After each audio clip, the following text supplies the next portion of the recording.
Thank you very much, as always, Jake, for making time available for us. We want to look at subsidy removal, the pains, and what governments and indeed Nigerians need to do.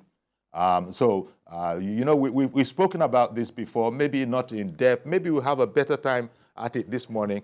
Well, first of all, to kick off, the governors of Kwara and Ogun State have actually announced a 10,000 naira. Well, one called it a 10,000 naira allowance. The other called it a 10,000 naira salary increase for all public servants across the board. Those kind of things. Were those the kind of things you were thinking about, Jake? Because I remember we were having a conversation about this about 3 days ago. Good morning, and thanks for having me, my best friend and the man with the golden voice. Let me say that, I was doing a review of some of my analysis this morning. Okay. There's something very particular about President Bola Tinubu, one very bold step that he has taken than, unfortunately, a few other people couldn't. And it is this subsidy removal. If you follow the antecedents since 1977, when this whole issue of subsidy removal, subsidy issues and the act that came with it and everything, I think Bola Tinubu is the only president that have had the effrontery, the courage to take this initiative. And that's a plus for him, because I am an advocate for subsidy removal, because if you look at it, this whole thing about subsidies and regime and everything is shrouded in secrecy and neck deep into corruption. Because I was doing a review, Brother Folarin, and the current statistics from CEIC on the number of cars in the country, and I think it's also alluded by MBL, Bureau of Statistics, BMBS, is 11.6 million vehicles. I know that there's a lot more households that have things like generators and all that add to fuel consumption, but the level, the number, the false statistics that they are rolling out is the level of consumption of fuel in the country is absolutely false. And so to speak to the question you asked me, I think the state government needs to be careful. There is all kinds of states trying to do different kinds of things. This question of increase in salary, are them putting more money in the hands of people? I am not an economist, but you don't need, it's not a rocket science to know that the more you put it out in the public that there's increase in salary and all that, it will lead to increase in inflation. Prices of goods are going to skyrocket. The woman who is selling tomatoes in the market understands that Jake has just earned more money, so she's going to also be tempted to add more money to her price of goods. Because it can't be done secretly. Because this can't be done secretly. I say government can't make this kind of a move secretly. The market woman will know. But Brother Folarin, I would ask if I have to. If I have the opportunity to be in leadership, I would rather put some of this money into development, infrastructure, creation of jobs, And I think there's also one very important component of governance that have not been, the government have not given attention to, and is the private sector. The private sector initiative to help cushion the effect of this policy can be a huge asset. Take, for instance, my little organization.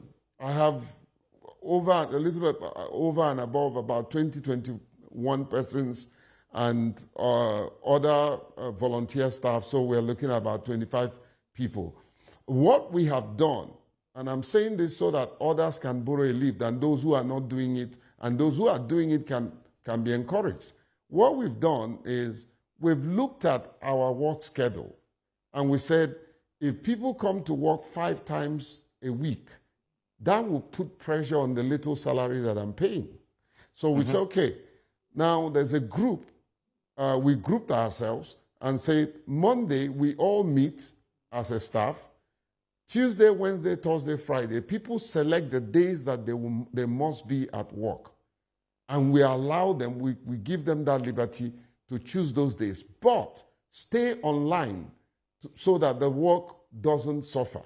We've gone ahead to release a little, I'm not going to mention that, but a little money just to cushion the effect of this palliative. This is a private, and the private sector, we are the greatest employer. We have the greatest number of person in our employment.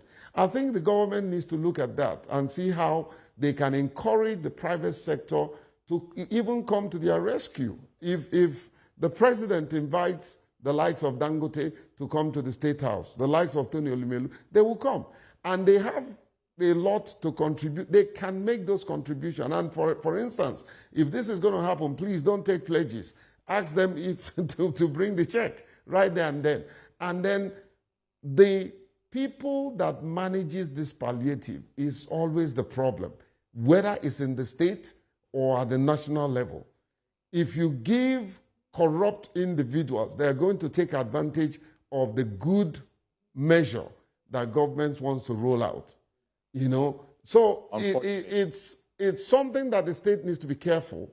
Rolling out these things in a hurry and putting the wrong people in the right initiative can be a huge burden, both on the state finances and in the life of the people that they are trying to reach.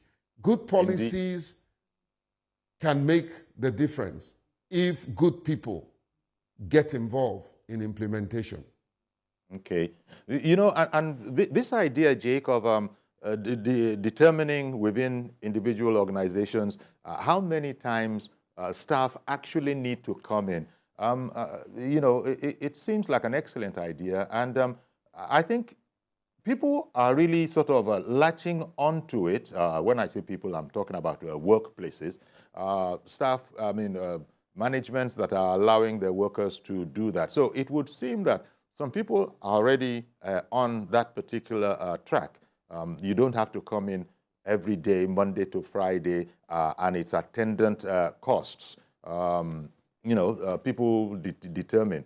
Even in TVC here, of course, I don't know that affects on-air people, but you know, all the whole machinery of how it ends up in you seeing just 1 or 2 people a day, those people don't all need to. They're the managements, the legal, and all of those kind of people. So yeah, that seems like a great idea. And so it'll, in every cloud they say there's a silver lining. I suppose we have COVID to thank for that, because that was when that idea first of all got global appeal, that you don't have to come in necessarily, that kind of a thing. So excellent one, and I do hope that those you know who have not latched on are listening at the moment.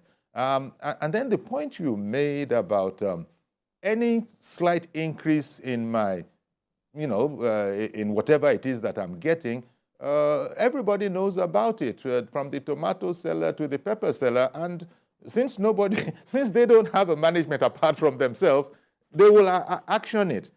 But beyond that, or beyond these ideas, is there very much else that can be done? We're waiting on the administration of President Tinubu to, you know, Dele Alake, the spokesman, doesn't like the word palliatives as far as I know.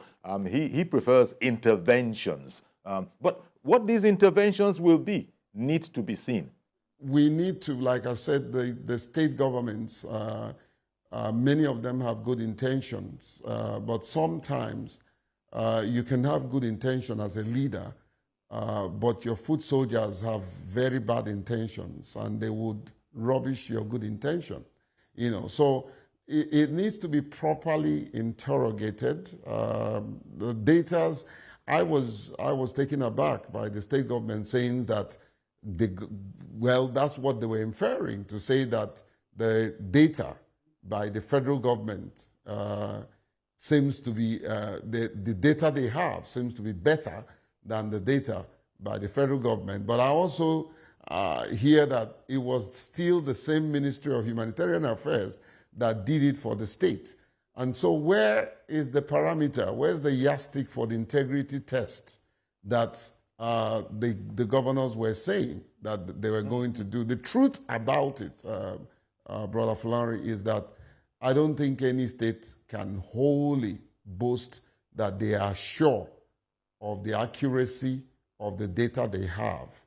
And if they say so, I will ask, who conducted the survey? What was the methodology? What's the yardstick